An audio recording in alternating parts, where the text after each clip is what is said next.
Assalamualaikum warahmatullahi wabarakatuh.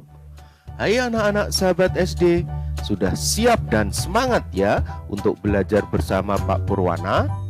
Kali ini kita akan belajar tematik kelas 5, tema 9, subtema 3, pembelajaran 2. Sebelum kita mulai pembelajarannya, mari kita berdoa terlebih dahulu.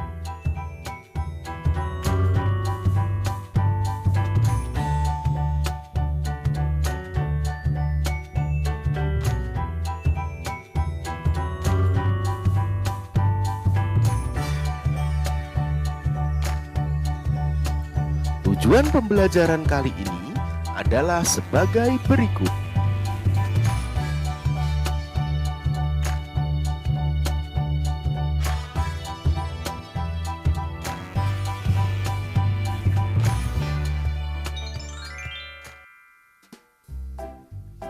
Rabu pagi, Edo bersiap-siap berangkat ke sekolah. Edo memakai baju batik yang merupakan seragam identitas sekolahnya. Sebelum berangkat, Edo tidak lupa menyantap sarapan pagi dan minum segelas susu yang telah disiapkan oleh ibunya. Pagi itu, Edo berangkat sekolah. Tidak lupa, Edo berpamitan dengan ayah dan ibunya. Sesampai di sekolah, Edo belajar mengenai iklan. Edo dan teman-teman mengamati sebuah iklan dari selebaran yang dibawa oleh ibu guru.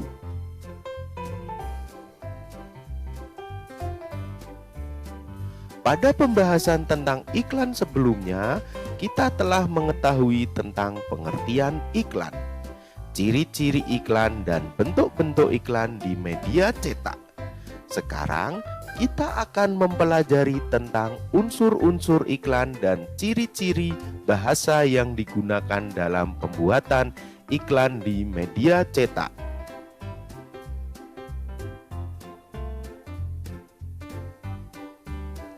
Coba kalian perhatikan iklan berikut ini.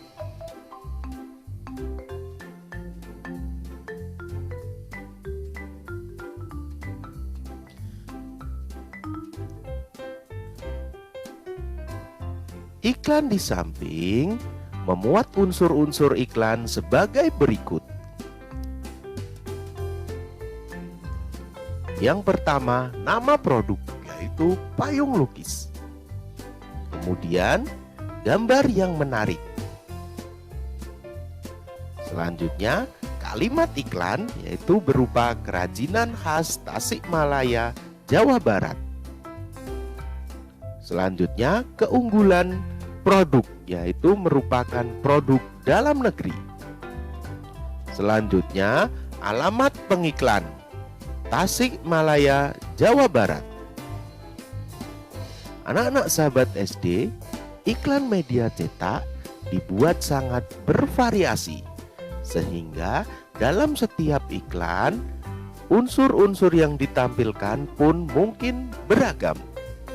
Namun, sebuah iklan media cetak dikatakan baik atau efektif apabila memenuhi unsur-unsur sebagai berikut. Unsur-unsur iklan yang efektif. Yang pertama, judul iklan atau headline merupakan unsur yang terpenting dari sebuah iklan. Judul iklan harus menarik perhatian pembaca. Judul dibuat dengan kalimat pendek yang mudah diingat. Selanjutnya, subjudul merupakan garis besar iklan. Subjudul dibuat agar pembaca tetap dapat mengikuti dan membaca iklan sampai selesai. 3. Isi iklan. Isi iklan ditulis dengan jenis huruf yang lebih kecil dari judul dan subjudul. Isi iklan ini bisa berupa keunggulan atau spesifikasi produk, alamat atau nomor telepon pengiklan, hingga harga produk. 4. Visual atau gambar. Iklan yang efektif sebaiknya menggunakan foto atau gambar dari rangkaian kata. Selain unsur-unsur berikut, ada satu hal yang sangat penting dalam sebuah iklan, yaitu bahasa yang digunakan dalam iklan. Ciri-ciri bahasa iklan media cetak yaitu sebagai berikut. Agar dapat menarik perhatian khalayak, iklan dalam media cetak memiliki ciri-ciri bahasa, yaitu 1.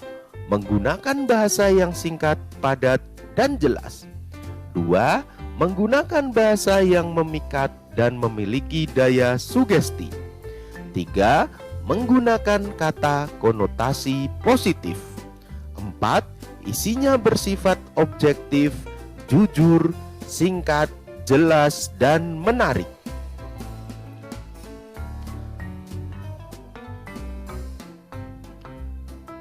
Anak-anak sahabat SD, untuk memperdalam pengetahuan tentang iklan, mari kita lakukan latihan berikut ini. Perhatikan iklan kolom dalam sebuah koran berikut ini. Setelah kamu membaca dan mengamati iklan tersebut, jawablah pertanyaan di bawah ini. 1. Sebutkan unsur-unsur yang terdapat dalam iklan di atas. 2. Bagaimana ciri-ciri bahasa yang terdapat pada iklan tersebut? Coba kalian tuliskan soalnya dan jawabannya di buku tugas kalian ya. Kemudian hasilnya serahkan kepada bapak atau ibu guru kalian.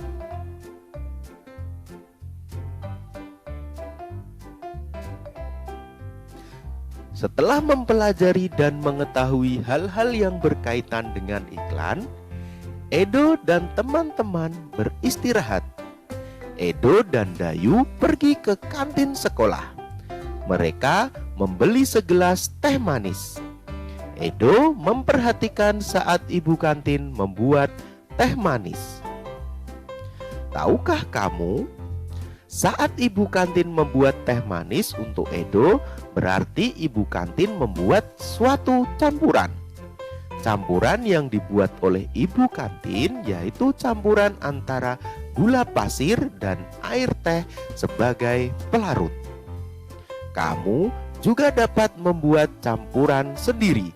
Misalnya, saat kamu membuat susu, kamu akan mencampurkan susu dengan air. Atau saat kamu membuatkan kopi untuk ayahmu, kamu akan mencampurkan kopi, gula, dan air. Pada dasarnya, suatu campuran dapat berupa unsur dengan unsur ataupun unsur dengan senyawa. Komposisi unsur-unsur atau senyawa penyusun suatu campuran tidak tertentu. Sifat asli zat-zat pembentuk campuran masih tampak, sehingga komponen penyusun campuran tersebut dapat dikenali dan dapat dipisahkan lagi. Ada dua macam campuran, yaitu campuran homogen dan campuran heterogen. Kita sudah mempelajari tentang campuran pada subtema sebelumnya. Untuk mengingatnya kembali, coba perhatikan penjelasan singkat berikut ini.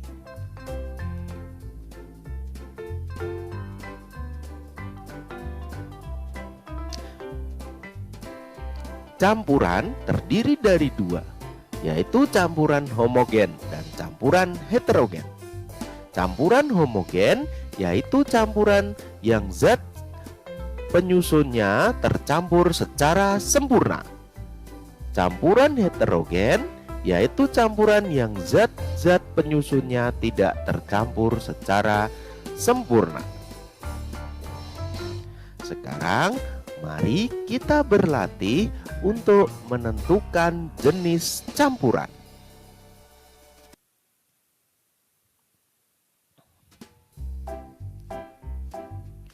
Coba amati segelas air gula Gula tercampur sempurna dengan air sehingga campuran antara gula dengan air tampak jernih. Berarti dalam hal ini gula tercampur rata dengan air. Termasuk campuran apakah peristiwa ini? Berikan penjelasannya.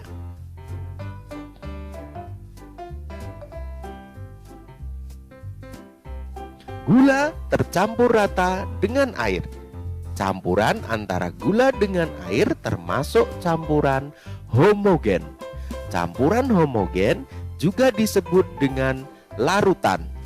Jadi, dalam larutan gula tersebut terdapat dua penyusun larutan, yaitu air sebagai pelarut dan gula sebagai zat terlarut. Selanjutnya, coba amati segelas air yang ada di dalamnya terdapat pasir. Apakah pasir dapat larut dengan sempurna sehingga larutan terlihat jernih? Tentu tidak, bukan? Termasuk campuran apakah peristiwa ini? Berikan penjelasannya. Kali ini coba kalian temukan jawabannya. Tulis pertanyaan dan jawabannya di buku tugas kalian dan hasilnya serahkan kepada Bapak dan Ibu guru kalian.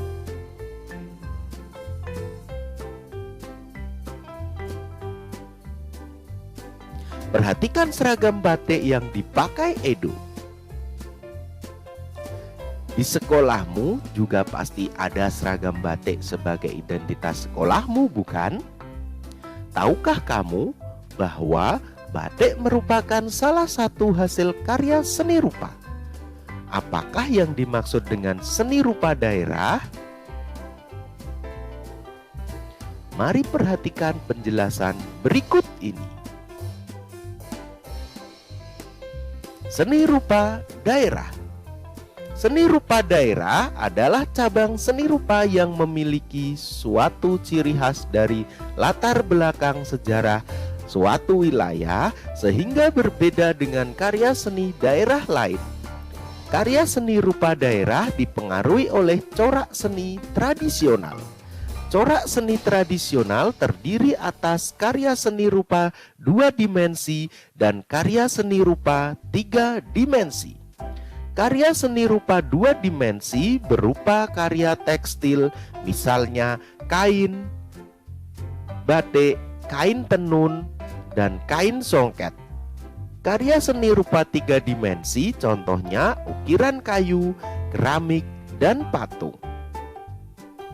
Karya seni daerah bercorak tradisional sehingga menggunakan motif yang bersifat turun-temurun atau selalu sama dengan sebelumnya. Daerah masyarakat pesisir biasanya akan lebih didominasi dengan bentuk seni rupa bermotif ikan, gelombang laut, karang, dan kapal. Sementara daerah masyarakat pegunungan akan lebih didominasi dengan bentuk karya seni rupa bermotif buah, pepohonan, bunga, dan hewan-hewan. Berikut ini beberapa contoh seni rupa daerah.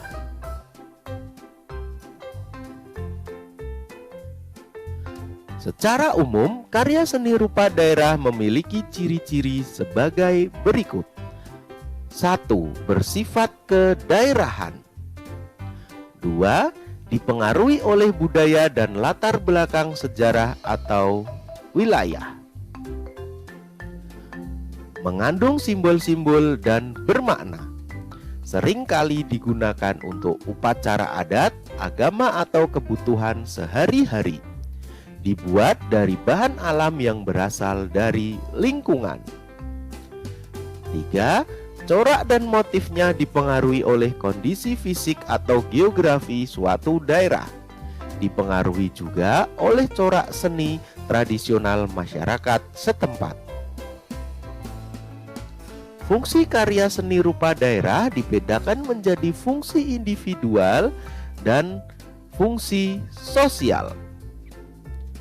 Fungsi individual sebagai media untuk mengekspresikan jiwa, emosi, dan mencerminkan segala sesuatu, baik suka, duka, dan marah. Selain itu, karya seni juga sebagai media mengekspresikan cita-cita, pandangan hidup, watak, bentuk, corak bahan, dan juga teknik. Fungsi sosial sebagai media pendidikan, sebagai media hiburan atau refreshing, sebagai media komunikasi, dan sebagai media keagamaan. Berdasarkan jenisnya, seni rupa daerah terbagi menjadi dua, yaitu seni murni dan seni terapan. Seni rupa murni. Seni rupa murni adalah karya seni rupa yang mengutamakan segi keindahan tanpa memperhatikan fungsi. Contoh, lukisan dan patung. Seni rupa terapan. Seni rupa terapan adalah karya seni rupa yang mengutamakan fungsi namun tetap memperhatikan segi keindahan. Contoh, batik, ukiran kayu, gerabah, dan lain-lain. Kamu telah mengetahui tentang seni rupa daerah. Untuk lebih memahami tentang karya seni rupa daerah, coba untuk mengerjakan latihan berikut.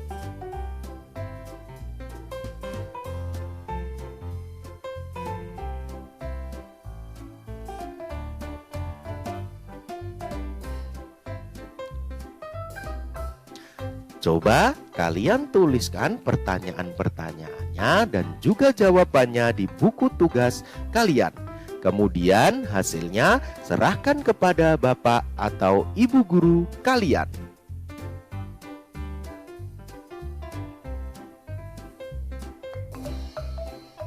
Anak-anak sahabat SD, karya seni rupa daerah di Indonesia sangat beragam. Setiap daerah memiliki karya seni yang unik dan khas, sehingga berbeda dari daerah lain. Mulai dari batik, tenun atau songket, ukir, anyaman, gerabah, hingga lukisan dan patung, semuanya memiliki ciri tradisional daerah. Beragamnya karya seni rupa daerah menunjukkan kekayaan budaya Indonesia. Lalu, apa yang harus kita lakukan dengan banyaknya ragam seni rupa daerah di Indonesia? Mengapa demikian? Sebagai generasi penerus, kita harus merasa bangga terhadap karya seni rupa dari berbagai daerah serta menghargai keragaman seni rupa daerah dan berusaha melestarikan karya seni rupa daerah tersebut. Karena karya seni rupa daerah merupakan bentuk kekayaan budaya yang dimiliki oleh bangsa Indonesia.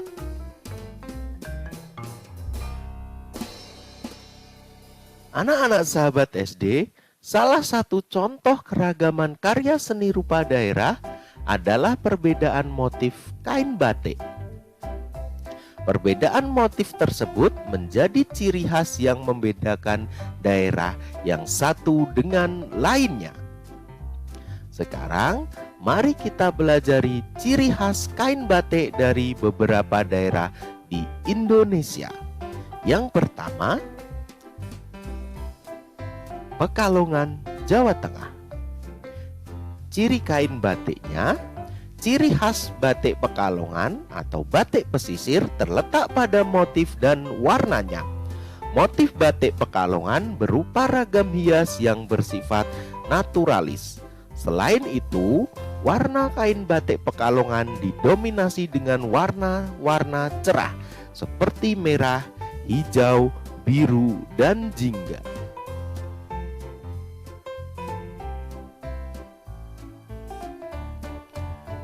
Selanjutnya, Yogyakarta. Ciri khas batik Yogyakarta terletak pada motifnya. Motif batik Yogyakarta biasanya merupakan gambaran dari filosofi kehidupan dan ajaran moral untuk manusia. Selain itu, sebagian besar motif batik Yogyakarta menggambarkan penampakan figur manusia atau hewan. Ciri khas lainnya terletak pada pewarnaan yang banyak menggunakan warna putih, hitam, dan coklat.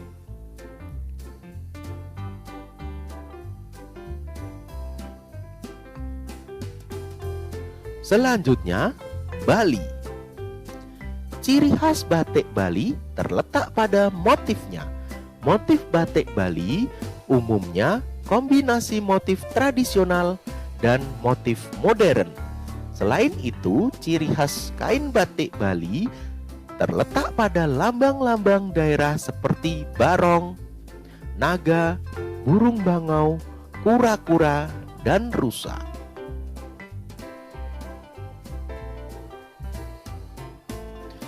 Selanjutnya, Papua. Ciri khas batik Papua terletak pada motif dan warnanya. Motif batik Papua dibuat asimetris. Sebagian besar motif batik Papua juga menampilkan kedekatan dengan unsur alam. Sementara pewarnaan pada batik Papua menggunakan kombinasi warna cerah seperti merah, kuning, dan biru.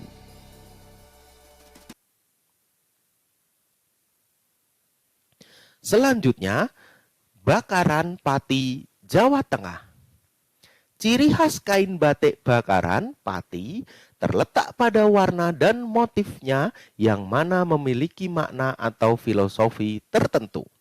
Dari segi warna memiliki ciri tersendiri yaitu hitam, putih, dan coklat.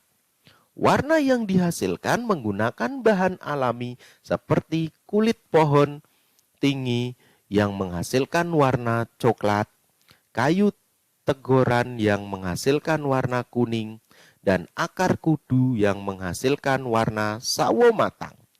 Batik Bakaran memiliki ciri khas sebagai batik tulis pesisir.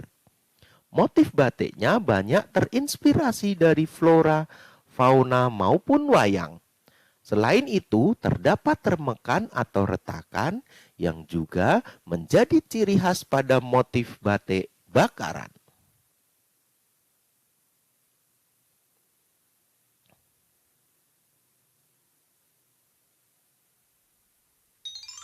Demikian pembelajaran dari tema 9 subtema 3 pembelajaran 2. Tetap semangat, rajin belajar, rajin beribadah. Jadilah generasi penerus bangsa yang cerdas, berkarakter, menyenangkan, luar biasa, hebat. Terima kasih. Wassalamualaikum warahmatullahi wabarakatuh.